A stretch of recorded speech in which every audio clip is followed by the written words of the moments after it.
안녕하십니까. 사회복지사 1급의 고병갑입니다. 이번 시간에는 2018년도에 실시되었던 제16회 사회복지사 1급 국가자격시험의 기출문제, 그중에 1교시 1영역인 인행사에 대해서 분석을 해보도록 하겠습니다.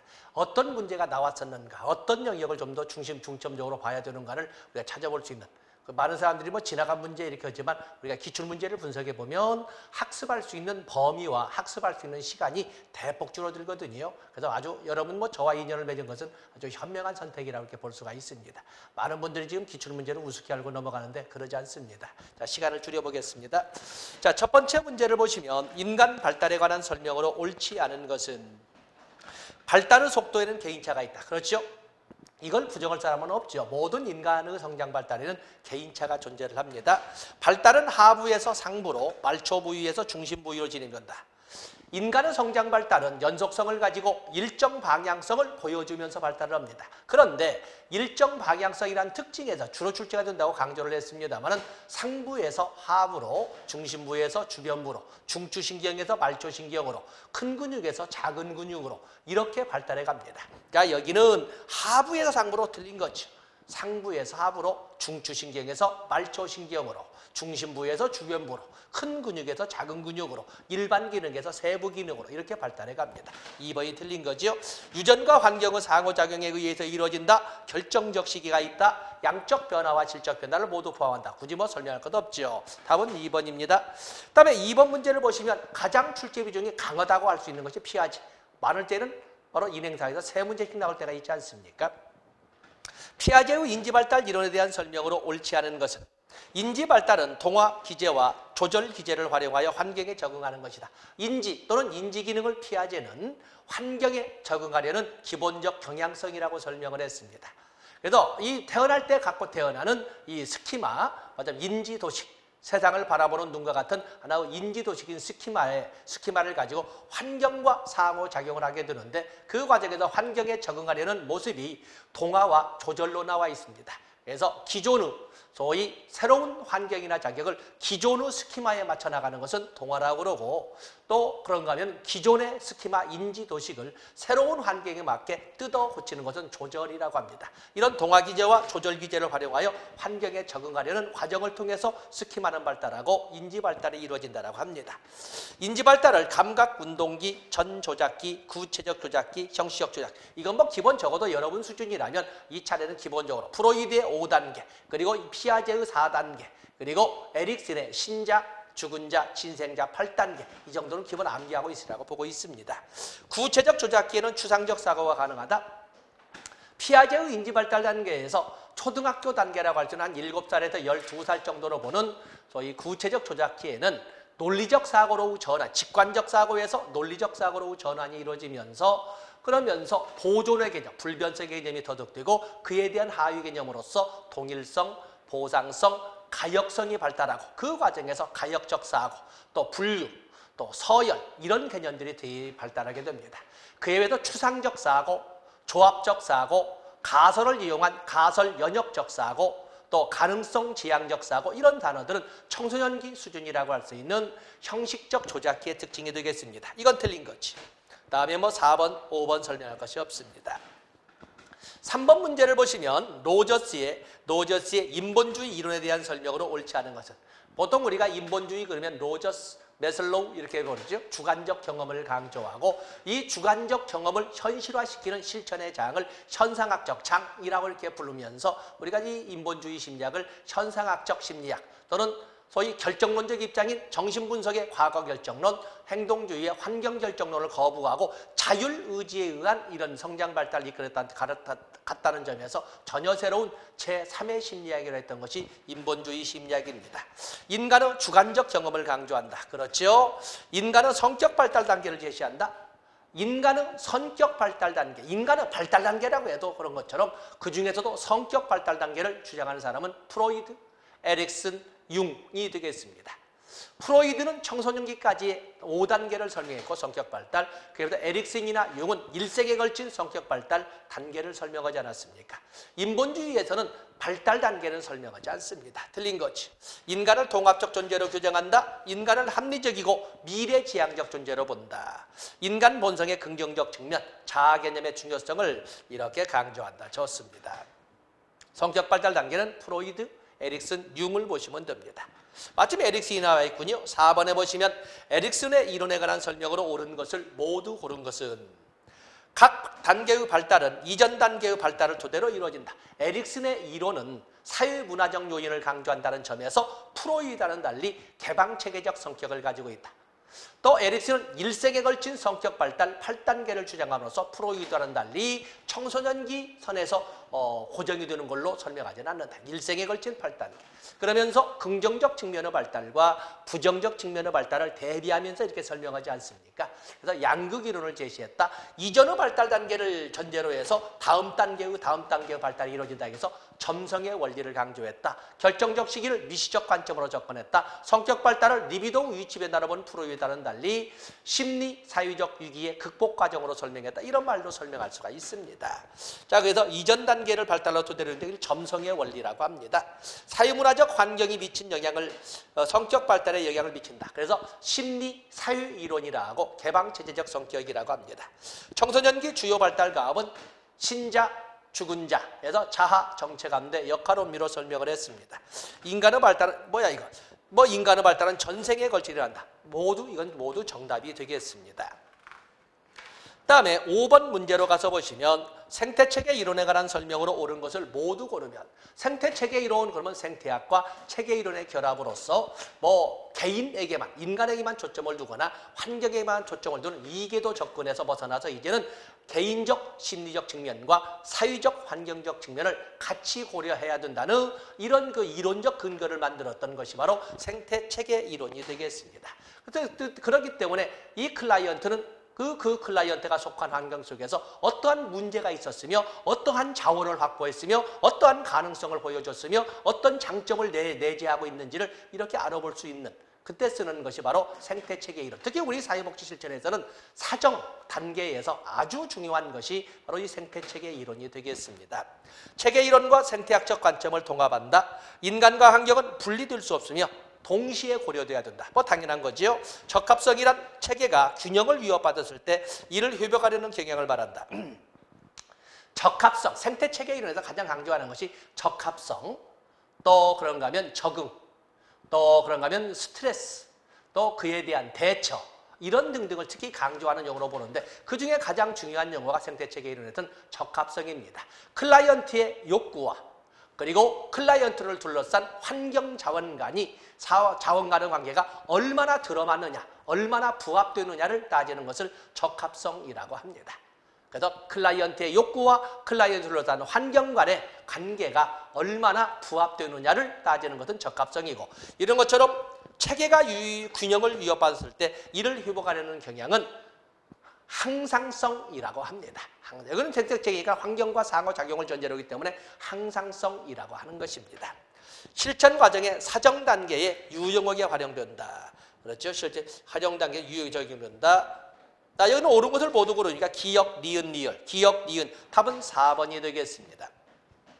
6번 문제를 보시면은 프로이드의 정신분석 이론에 대한 설명으로 옳지 않은 것은 어린 시절에 겪었던 과거 경험의 중요성을 강조한다. 프로이드의 이론, 과거 정신결정론 또는 심리적 결정론, 무의식 결정론, 과거 결정론, 수동적 인간관 이렇게 설명하지 않았습니까?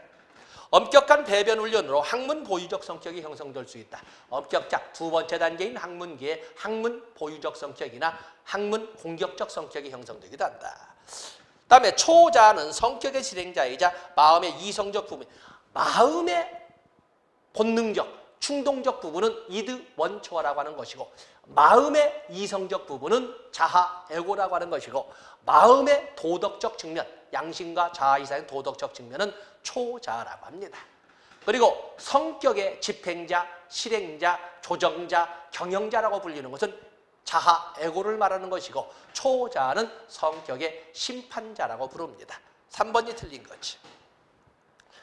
다음에 5번 남자아이는 남근기의 오디푸스 콤플렉스로 인한 거세 불안을 경험한다. 다 아시는 내용이죠? 답은 3번이 되겠습니다. 7번에 보시면 다음에서 설명하는 방어 기제에 해당하는 것은, 자, 방어 기제라고 하는 것은 어떤 사유적 위험에 직면했을 때 자아가, 즉 에고가 자신도 모르는 사이에, 시험용어로 나오면 무의식적 상태에서 사용하게 되는 심리적 기제를 바로 방어 기제라고 하는데, 뭐 방어 기제는 공격적 성향의 방어 기제도 있고, 그야말로 수동적 성향의 도망가는 도피 기제도 있고, 도피적 성향도 있고, 다 그렇습니다. 그 중에 여기에서 보시면 어떤 대상이나 사물로 향했던 본능적이고 충동적인 감정을 덜 위험하거나 편안한 대상 혹은 사물로 향하게 하여 긴장을 완화시키는 방어 기제. 대상을 바꾸어서 말하자면 만족을 추구하거나 편안함을 추구하는 것은 전치나 대치라고 설명을 합니다. 부정, 투사, 반동형성, 해리, 답은 5번 전치가 되겠습니다. 다음에 8번 문제를 보시면 아들러의 개인심리 이론에 대한 설명으로 옳지 않은 것은, 아들러의 개인심리 중요하지요. 인간은 유전과 환경의 상호작용에 사무리한 걸 부정하진 않지만 그에 못지않게 영향을 미치는 것은 저마다 가지고 있는 창조적인 힘이다. 특히 성격 발달 이론에서 신프로이드학파의 한 사람으로서 인간은 성격 발달은 유전과 환경과 그리고 저마다 가지고 있는 창조적인 힘의 작용에 의해서 만들어지게 된다라고 주장했고, 인간을 프로이드처럼 본능적 측면의 인간, 정신적 측면의 인간, 성격적 측면의 인간으로 분리 또는 부분적으로 보는 것이 아니라 총체적 존재 또는 총체적 관점에서 인간에 접근하려고 했던 것이 아들러고, 또한 주관적 경험에 주관적 심리학의 선구자라고 할 정도로 저마다 아주 창조적인 힘이 있지 않습니까? 창조적인 힘이 바로 주관성이 되겠는데, 주관적 경험을 강조했다는 것도 인본주의 심리학 못지않게 아들러에서 강조되는 것입니다. 또한 그중에서 아들러에서 이해 못지않게 이보다 더 강조되는 것이 모든 행동의 출발점이라고 하는 열등감을 여러분들이 꼭 가지고 있지 않습니까? 자, 보겠습니다. 열등감은 보다 나은 자기 완성의 의지를 약화시키는 요소이다. 아니죠. 인간은 어느 누구나 빼놓지 않고 모두 열등감, 심신상의 열등감을 가지고 있는데, 이 열등감이라고 하는 것은 그 열등감을 보상받고자 하는 욕구가 우월을 향한 추구 노력으로 나타나게 되면서 인간을 보다 강하게, 보다 발전적인 방향으로 나아가도록 이렇게 이끌어가는 아주 긍정적 요소로 보고 있습니다. 이거 틀린 거지. 인간은 우월을 추구하려는 동기를 가지고 있다. 사유적 관심은 가족 관계 및 아동기 경험 후 맥락에서 발달한다. 인간은 자신의 삶을 스스로 창조할 수 있는 능동적 존재이다. 바로 이것을 현실화시킨 것을 창조적 자아라고 하지 않았습니까? 출생순위, 가족 크기 등은 인간의 성격 발달에 영향을 미친다. 그래서 가족 형상, 그중에 출생순위를 특히 강조했다라고 하는 것이 아들러의 이론이 되겠습니다. 그 외에도 하나의 꿈, 가상적 목표를 강조한 사람도 아들러가 되겠죠.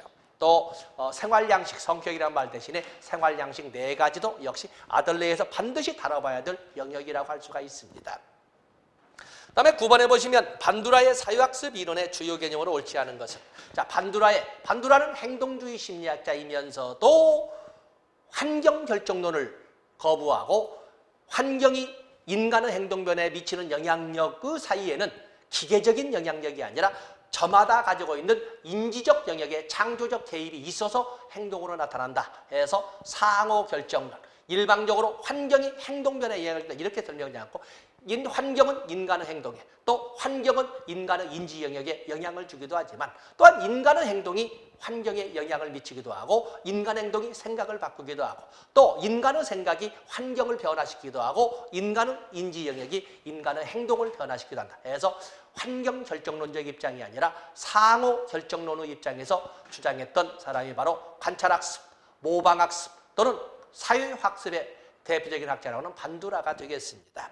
모델링, 모방, 관찰, 자기강화, 논박이라고 하는 단어. 이 문제는 상당히 위험스러운 문제가 되겠는데, 논박이라는 단어를 우리가 심리학이나 또는 사회복지 실천 영역에 다룰 적에는 인지행동 이론에서 그중에 앨리스의 합리적 정서 행동치료에서 나오는 A, B, C, D, E 전략에서 나오는 용어입니다. 그중에 D, dispute를 논박이라고 그러죠. 그 때문에 이게 논박은 반두라의 이론이 아니라 앨리스의 이론이라고 보시면 됩니다. 10번에 보시면 융의 분석심리 이론에서 관한 설명으로 옳지 않은 것은, 융은 분석심리를 이렇게 제시를 하고 있는데, 자, 융의 분석심리는 특히 인간의 정신 영역을 프로이드와는 달리 의식과 무의식으로만 나누되 무의식을 세분화해서 개인적 무의식과 집단 무의식으로 나눴다.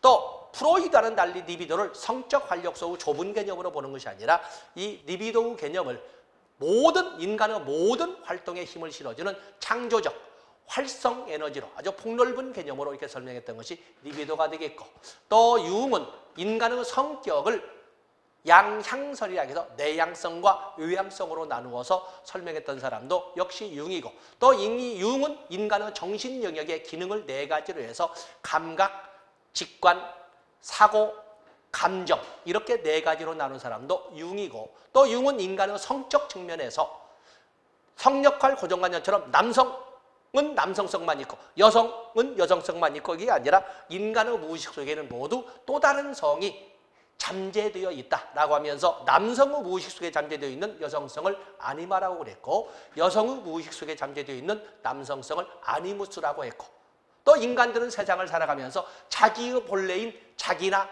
자아와는 다른 또 다른 모습을 가지고 공식적 관계를 맺어가게 되는데, 그런 용어를 페르소나라고 했다. 이런 것들도 우리가 다 가지고 있습니다.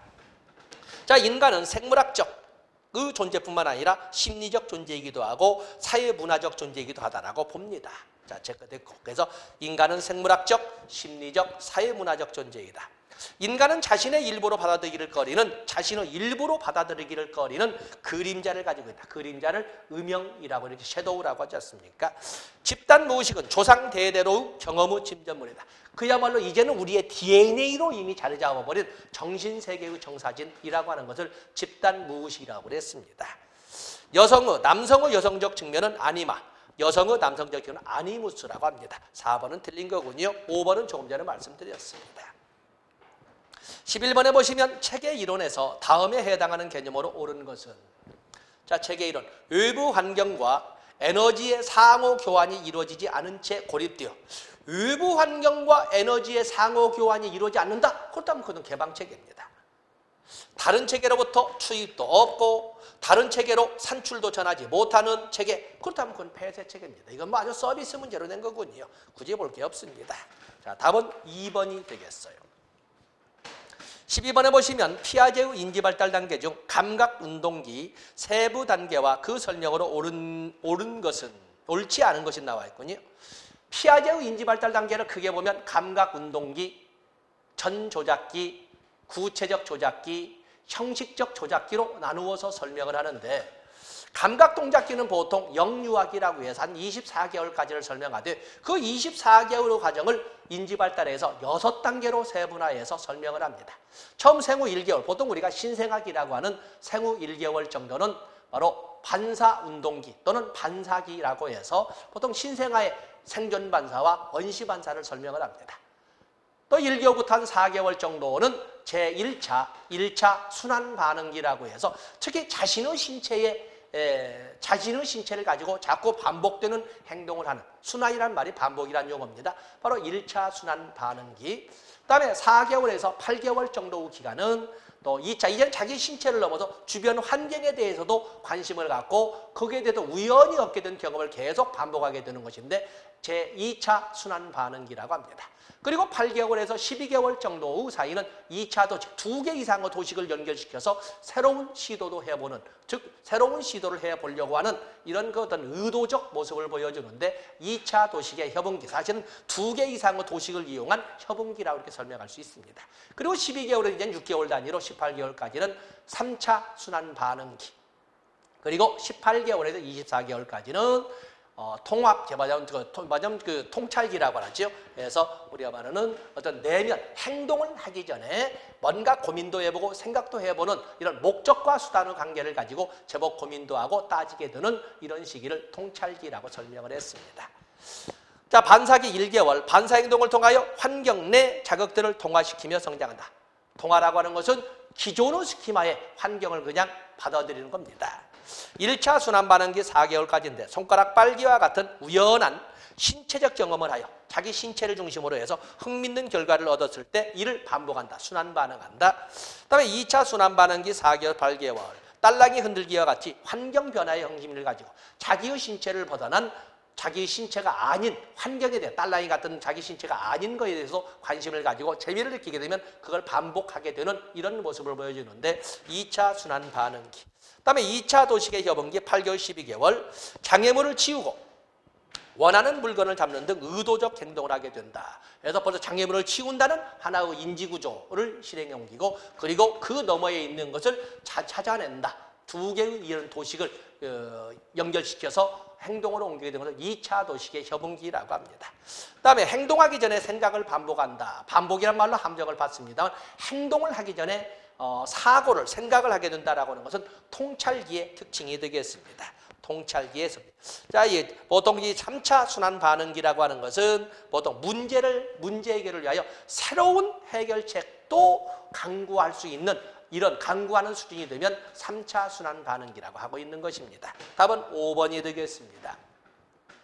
13번에 보시면 청소년기 인지발달의 일반적 특성은 옳지 않은 거다. 벌써 인지발달에 딱 나오면 뭐부터 들어가야 돼요? 피아제의 인지발달 단계. 그러면 청소년기는 피아제의 인지발달 단계로 본다면 형식적 조작기로서 추상적 사고, 조합적 사고, 가설을 이용한 가설 연역적 사고, 또 미래 예측 능력, 또 가능성 지향적 사고 등을 가지고 우리가 특징을 잡아볼 수가 있습니다. 자기 개념의 발달이 시작되고 자기 개념의 발달이 시작되는 것은 보통 걸음마기라고 할 수 있는 어린이집 단계 한 2~3살 정도부터는 자기 개념이 발달한다고 합니다. 자기 효능감이 급격히 증가한다. 자신의 능력에 대한 자신의 능력에 대한 자기의 확신이 급격히 발달해 간다라고 하는 것은 이것은 아동기의 특징이라고 합니다. 그래서 이건 별도로 하나 적어 놓으시고 구체적 사물에 한정하지 않고 추상적 개념을 다룰 수 있다. 가설을 세울 수 있고 연역적 사고가 가능해진다. 형식적 조작에 해당된다.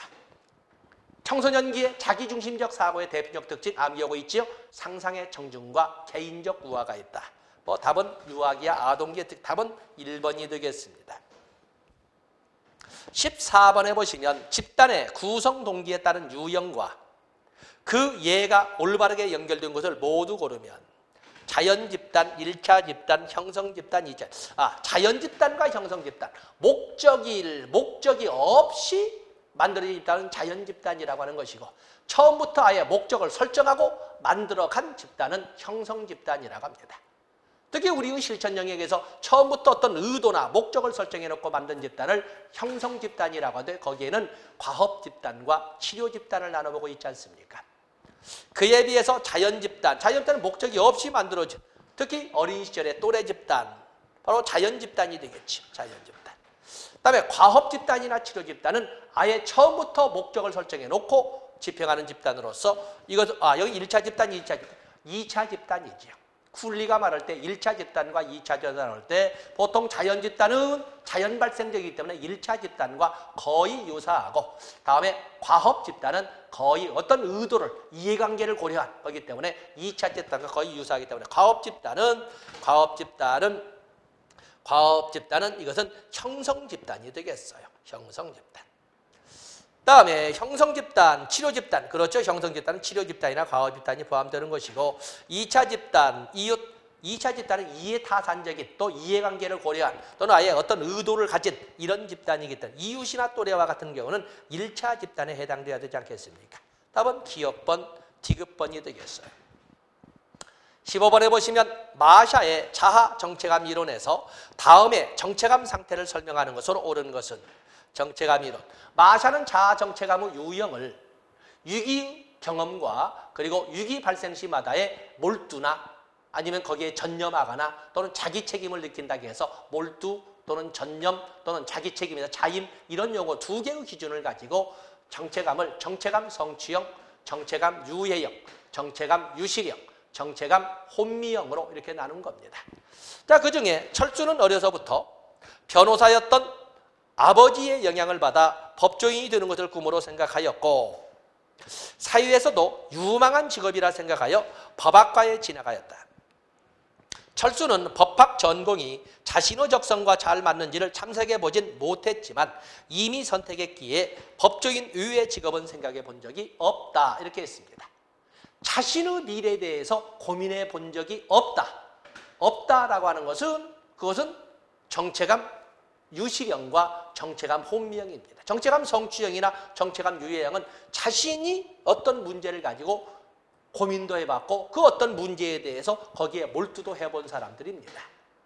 단지 성취형은 유기의 발생으로 미래에 대한 두려움도 가져봤고 미래에 대한 두려움에 대해서 고민도 해본 사람은 성취형. 성공했다 실패했다는 관점이 없죠. 그에 비해서 정체감 유행은 그야말로 위기의식은 느끼고 어떤 두려움은 느끼지만 거기에 전념하지는 않습니다. 이거 했다 저거 했다. 이런 사람들은 사귈 만한 사람이 아니죠. 무책임한 사람이 일 저질러 놓고 어떤 일이 발생했는데 남을 따라온다면 사귀어서는 안 되지 않습니까?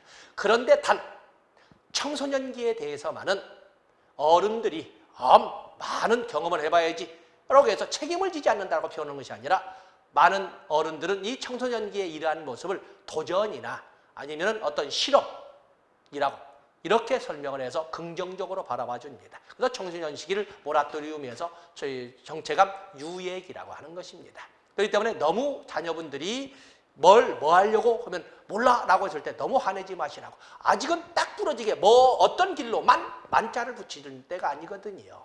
이것도 하고 싶고 저것도 하고 싶고 저것도 할 만하고 이것도 할 만하고 이렇게 여러 객관식 속에 있기 때문에 아직은 결정이 내려지지 않는, 아직은 몰두를 하기는 좀 빠른 이런 유예기라고 해서 그렇게 기다려 주셔야지 화를 내시면 안 됩니다. 그래서 유시령은 유형적으로 봐서는 뭔 문제가 딱딱 걔는 미래에 대한 준비를 다 하고 있고 미래를 향해서 매진하고 있고 딱 이렇게 해서 전념하고 매지는 걸 보여주는데 정작 당사자는 한 번도 자기의 미래에 대해서 고민해 본 적이 없어요. 그냥 자기 아빠가 법조인이니까 나도 그냥 법조인이 된다라고 해서 고민 없이 인생에 있어서 중요한 영향력을 행사했던 사람은 영향력 범위에서 어떠한 그 미래를 생각하는 이런 모습을 보여주고 있거든요. 그렇기 때문에 거기에 보신다면 이것은 정체감 유시령이 되겠어요. 16번에 보시면 다음에서 공통으로 설명하고 있는 요소로 옳은 것은 에릭슨의 심리 사회 발달 단계에서 성인 초기의 주요 발달 과학이다. 에릭슨의 심리 사회 발달 8단계 그러면 양극 이론 중에 긍정적 측면의 머리말로만 한다면 신자, 죽은 자, 신생자의 단계로 설명할 수가 있습니다. 그 중에 성인 초기는 청년기를 말하지 않습니까? 성인 중기는 중년기, 성인 후기는 노년기로 설명을 하는데 성인 초기, 청년기의 발달감은 친밀감 대 고립감입니다. 그렇기 때문에 이건 친밀감, 열정, 헌신, 정체감, 친밀감입니다. 스턴버그의 애정발달 이론에서 사랑의 세 가지 구성조차 하나이다. 자, 이것은 제가 이론 강의에 설명하지 않았지만 어떤 그냥 기본 상식으로 스턴버그는 사랑의 3요소를 친밀감, 그리고 열정, 그리고 실행이라고 하는 의사결정 및 개입 이렇게 세 가지를 들었습니다. 어쨌든 뒤에를 모른다 해도 바로 여러분들은 에릭슨의 더 친밀감을 찾아갔으라고 봅니다. 17번에 보시면 다음의 이론과 그 기본 가정의 연결이 옳은 것은 피아제의 인지발달 이론, 정신결정론 아니죠. 우리가 정신결정론 또는 심리적 결정론, 정신결정론 또는 심리적 결정론이라고 하는 것은 이것은 프로이드의 정신분석을 말합니다.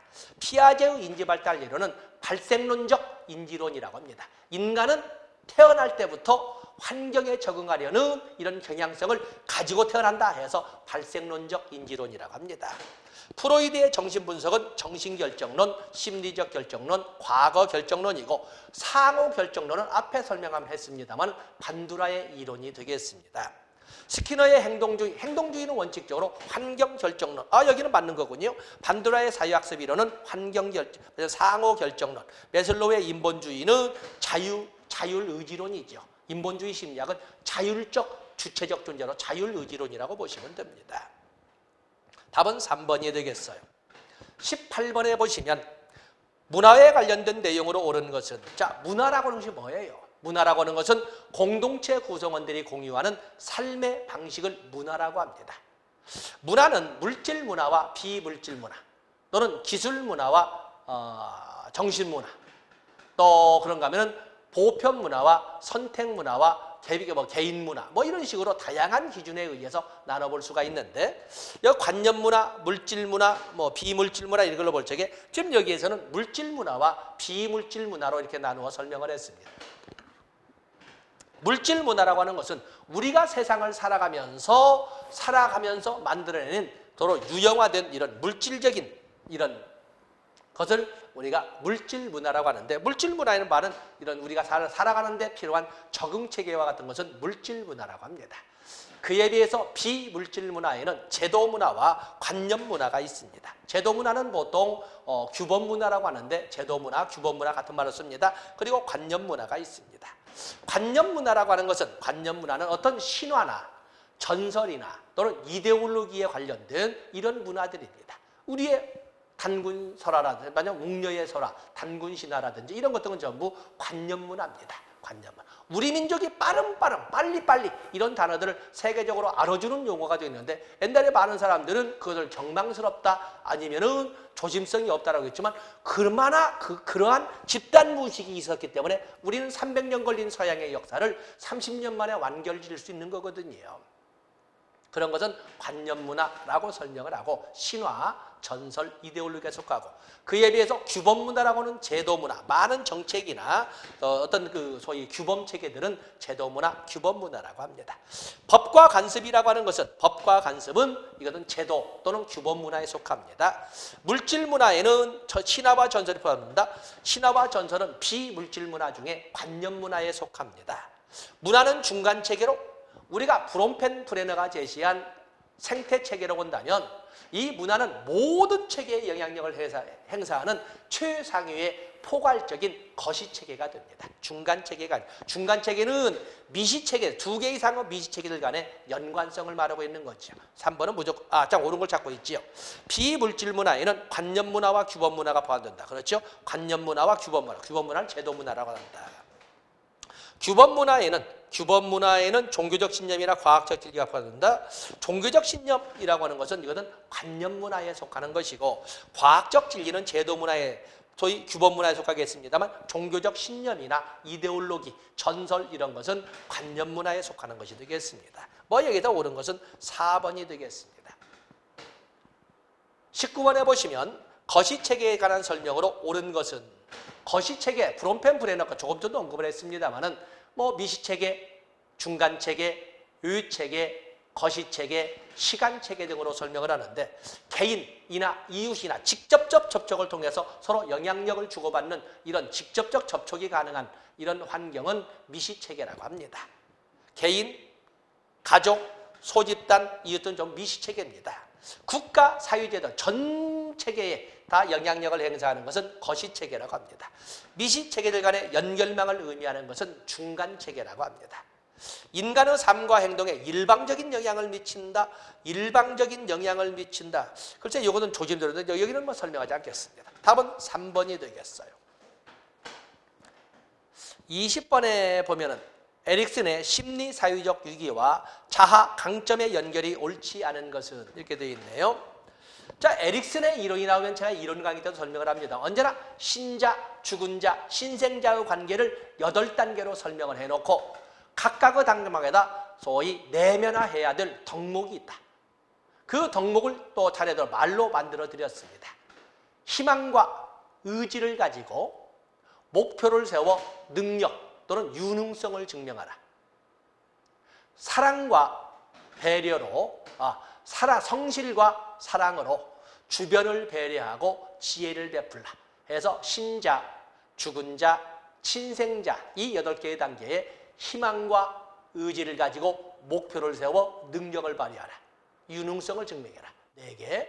그리고 성실과 사랑으로 주변을 배려하고 지혜를 베풀어라. 이렇게 8개의 덕목을 연결지어서 설명하되, 각각의 단계는 그야말로 영아기, 거름마기, 학령전기, 학령기, 그다음에 청소년기, 청년기, 중년기, 노년기로 이렇게 8개의 단계를 전부 연결시킬 수가 있어야 됩니다. 자, 신뢰감 대 불신감. 그럼 첫 번째 단계 희망과 의지를 가지고 희망 단계지요. 그다음에 근면성 대 열등감. 신자, 근면성의 단계는 초등학교 단계지요. 그러면 4번째 단계가 되기 때문에 희망과 의지를 가지고 목표를 세워 능력을 발휘하라. 유능성. 좋습니다. 그다음에 친밀감 대 고립감은 이건 성인 초기죠. 신자, 죽은 자, 6번째 단계가 됩니다. 희망과 의지를 가지고 목표를 세워 능력을 발휘하라. 성실과 사랑으로. 여기는 사랑이 되겠고 바뀌네요. 다음에 정체감대 역할원비라고 하는 것은 5번째 단계 청소년기지요. 희망과 의지를 가지고 목표를 세워 능력을 발휘하라. 성실과 사랑, 바로 성실. 이건 목적이나요. 목적이라고 하는 것은 희망과 의지를 가지고 목표를 세워 3번째 단계. 신자, 죽은 자, 주도성대 죄책감의 단계인 유치원 단계, 소위 학령 전기의 특징이 되겠어요. 답은 4번이 되겠네요.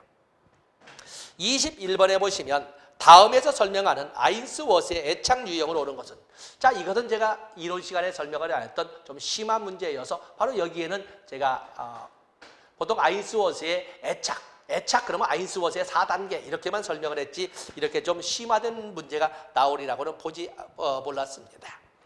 아인스워스는 애착의 유형으로 안정 애착과 불안정 회피 애착, 또 불안정 저항 애착 이렇게 3가지로 나눴습니다. 안정 애착이라고 하는 것은 부모와 정서적 유대감을 느끼면서 부모가 만약에 떨어지려고 하면 거기에 불안감, 분리불안이나 이런 걸 통해서 불안감을 느끼다가도 부모가 돌아오면 다시 편안한 심리적 안정감을 되찾는 것은 안정예착이라고 합니다. 편안하다가 엄마가 떠나려고 하면 당연히 불안감을 보이다가 엄마가 돌아오면 다시 편안함을 느끼는 것은 안정예착이고 정상적입니다. 그런데 불안정예착에는 불안정 회피예착과 불안정 저항예착이 있는데, 불안정 회피예착이라고 하는 것은 부모와 있을 적에는 편안하다가 부모가 떠나려고 한다면 그냥 부모가 어디 나가려고 떨어지려고 해도 별다른 그 표현을 하지 않습니다. 그렇다고 해도 또 부모가 돌아왔다고 해도 특히 반가워한다거나 아니면 화를 낸다거나 그러지도 않습니다. 또 보통 이것은 정상성에서는 좀 벗어지지 않아요. 어린애가 엄마가 좀 떨어지려고 하는데도 불안감을 느끼지 않고 돌아와서도 별로 썩 반가워하지도 않는 불안정 회피예착이라고 합니다. 그에서 불안정 저항예착도 있는데, 불안정 저항예착이라는 것은 엄마가 옆에 있어도 그렇게 언제나 혹시 엄마가 자기를 미워하지 않을까 불안해하고, 또 엄마가 떠나려고 하면 더 불안해해서 울고 떼를 쓰다가 나중에 엄마가 돌아오면 편안해야 되는 오히려 더 악을 쓰고 더 떼를 쓰고 이렇게 하는 것은 불안정 저항예착이라고 합니다. 한번 볼까요? 어린이집에 맡겨진 영희는 엄마가 자신을 어린이집에 놓고 떠나려 하자 떨어지지 않으려고 울었다. 이것은 이제 안정예착이나 불안정 저항예착에서 나오지요. 2시간이 지나고 엄마가 데리러 왔는데도 영희는 안정감을 보이지 못하고 엄마를 원망하듯이 울음을 거치지 못해. 이것은 불안정 저항예착이 되겠습니다. 불안정. 자, 이런 심화 학습도 이번에 출제가 됐습니다. 그래서 제 적중률이 현저히 떨어지는 역할을 했습니다. 22번에 보시면 2~3살 유아의 특징으로 옳지 않은 것은, 2~3살짜리라고 하는 것은 보통 우리가 에릭슨의 발달 단계로 본다면 신자, 죽은 자, 진생자 중에 자율성대 수치감의 단계, 프로이드의 단계로 본다면 2살, 3살이니까 학문기의 단계, 구순기 다음에 학문기. 또 그러면 피아제의 인지발달 단계로 본다면 전조작기 중에 전조작기 전 개념기에 속한다고 볼 수가 있습니다. 숟가락질을 할 수 있다, 혼자 넘어지지 않고 잘 뛸 수 있다, 프로이드의 학문기에 해당되고 배변 훈련이 시작된다. 양육자와의 애착관계가 시작되고, 애착이 시작되는 것은 보통 생후 3개월에서 6개월 정도가 되면, 생후 3개월, 6개월 되면 애착 형성의 결정적 시기가 됩니다. 때문에 보통 어린 시절에 모유를 수유한다든지 이런 데서 엄마와 언제나 이렇게 스킨십을 한다든지 양육자, 엄마를 대부분이 엄마지요. 양육자를 중심으로 해서 많은 소위 아이 컨택, 눈 맞추기를 한다든지 아니면 자꾸 스킨십을 한다든지 서로 끌어안는다, 이렇게 해서 한다면 애착의 발달이 아주 정상적인 쪽으로 절정기를 이룬다고 되어 있습니다. 보통 우리가 보면은 이 애착이라고 것은 영아기의 대표적인 사회성 발달의 흔적이라고 합니다. 이건 틀린 거죠. 언어 활동이 급격히 증가하고 문장으로 말하기 시작한다. 답은 4번이 되겠습니다. 23번에 보시면 태아의 발달 과정 중 가장 먼저 발달하는 것은, 이것도 제가 책에도 있고 다 있습니다. 여기까지는 제가 설명하지 않았습니다.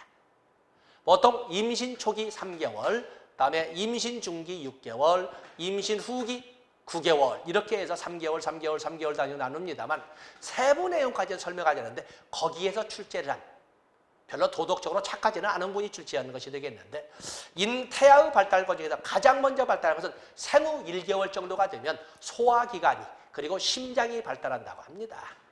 그리고 생후 2개월 정도가 되면 얼굴의 윤곽이라 해서 코나 귀나 감었지만 눈등이 발달한다고 되어 있고, 생후 3개월이 되면 팔다리 등이 발달한다고 되어 있습니다. 그리고 나서 생후 4개월째 되면서 태동, 한 생후 16개월 정도면 태동이 드러나게 된다고 이렇게 설명을 하는데, 여기는 가장 먼저 발달하는 것은 소화기관이나 심장, 그 다음에 귀나 코 이런 것이 발달을 합니다. 자, 여기는 답이 심장으로 나와 있습니다. 24번에 보시면 연령별 발달과업에 관한 설명으로 옳은 것을 모두 고른 것은 영아기라고 해서 보통 영아기 보통 한 24개월까지를 말하는데, 사물이 눈에 보이지 않아도 존재하고 있음을 아는 대상영성의 습성이다. 그래서 적어도 생후 24개월까지는 아무리 늦어도 대상영속성은 형성되어야 된다. 만약에 생후 24개월 됐는데 통찰기죠. 인지발달 통찰기인데 그때까지도 대상영속성이 발달하지 않으면 전문가와 상의를 해야 된다. 이렇게 됩니다. 그다음에 콜버그의 도덕성 발달 단계. 콜버그는 도덕성 발달 단계를 인습 이전 수준, 인습 수준, 인습 이후 수준에서 한 초등학교 입학하기 전, 그다음에 초등학교 단계, 그리고 중학교 12살 넘어가는 중고등학교 단계, 이렇게 해서 이렇게 설명을 했는데, 유아기 3살에 6살 해서 학령 전기를 이렇게 유아기라고 했군요. 도덕 발달 단계에서 착한 아이를 지향하며, 착한 아이를 지향하는 것은 도덕성 발달 단계로 3번째 단계입니다. 벌과 복종에 관련된 도덕성 발달 단계, 욕구 충족에 관련된 도덕성 발달 단계는 인습 이전 수준으로 보통 5살까지 때 발달하는 모습이라고 합니다. 그에 비해서 대인관계 속에서 도덕성이 발달한 단계와 법과 질서를 지키면서 도덕성이 발달한 단계는 인습 수준이라고 하면서 그 수준은 보통 초등학교 단계 정도에서 발달한다고 합니다. 때문에 여기는 착한 아이를 지향하는 단계가 아니라 벌과 복종에 관련된 또는 욕구 충족에 관련된 도덕성 발달 단계로 인습 이전 수준이라고 해야 됩니다. 자, 이건 틀린 거지. 아동기 보존 개념을 획득하며, 그렇죠, 구체적 조작기니까 보존 또는 분류 또 서열 이런 개념이 발달을 합니다. 조합의 개념이 함정이 나왔거든요. 조합의 개념이 점차로 발달한다. 유목화의 개념으로 설명을 하는데 놔둬보시고, 그 다음에 노년기 거기 보면 노년기 죽음과 상실에 대한 심리적 반응으로 큐블러-로스가 제시한 부정, 분노, 타협, 우울, 수욕, 사실은 그 단계가 보도 출제되는데 여기는 하나 예문으로 냈네요. 맞는 것이 되겠습니다. 답은 기억번, 니을번, 기억번, 디귿번, 니을. 답은 4번이 되겠습니다. 마지막 문제를 보시면 중년기의 문제가 나와 있네요. 중년기에 경험하는 갱년기 증상에 관한 설명으로 옳지 않은 것은 이렇게 나와 있습니다. 자, 성적 측면에서 갱년기, 성기능 약화, 또 폐경 이렇게 해서 여성의 측면에서는 폐경의 성기능의 상실이 이렇게 나와 있지만 남성들은 상실되는 건 아니다. 메타포스 신드롬이라고 해서 이런 것이 나와 있는 한번 보겠습니다. 여성은 안면 홍조와 수면 장애 등 증상을 경험하며 폐경으로 가임기가 끝나게 된다. 신체적 변화뿐만 아니라 우울, 무기력감, 심리적 증상을 동반하게 된다. 그래서 정체감의 위기를 찾습니다. 남성은 성기능 저하 및 성욕 감퇴를 경험하지만 생식 능력은 있다. 여성의 경우 에스트로겐의 분비가 감소되며 남성의 경우는 테스토스테론의 분비가 감소된다. 여성 호르몬으로서 에스트로겐의 분비, 또 남성 호르몬으로서 테스토스테론의 분비가 감소된다. 좋습니다. 결정성 지능은 감소하고 유동성 지능이 증가. 이건 말이 안 됩니다. 카텔은 인간의 지능을 유동성 지능과 결정성 지능으로 나누고 있는데, 유동성 지능은 부모로부터 내려받은 지능으로 보통 15살을 정점으로 해서 그 비중이 줄어들기 시작합니다. 적어도 15살, 중학교를 졸업할 정도가 되면 이제는 환경 속에서 갈고 닦아가는 결정성, 크리스탈라이즈드 인텔리전스라고는 결정성 지능이 주된 비중을 차지하면서 인생을 이끌어가게 됩니다. 여기는 앞뒤가 바뀌어진 거죠. 답은 5번이 되겠습니다. 자, 이렇게 보면은 제가 가르친 앞선 선행 수업 속에서 가르친 내용에서는 아인스워스의 애착의 심화 문제는 제가 전혀 가르치지 않았고, 그에 비해서 또 태아의 발달 과정에서 나오는 그 소위 아주 미시적인 세부적인 무엇가 가장 먼저 발달하냐 하는 것 교재까지는 적어놨으나 강의로 입으로 떠든 바가 없어서 거기도 제가 뭐 안 가르친 거나 다름없어서 이번엔 25문제 중에 23.5개까지만 제 수업 내용이었다고 볼 수가 있습니다. 마음 같아서야 100% 적중률이 있었으면 좋겠습니다만 한 문제 반에서 실수가 있었다라고 이렇게 보겠습니다. 자, 이 시간 여기까지 하고 다음 시간에는 1교시 2영역 사회복지 조사론에 대해서 분석하도록 하겠습니다. 고맙습니다.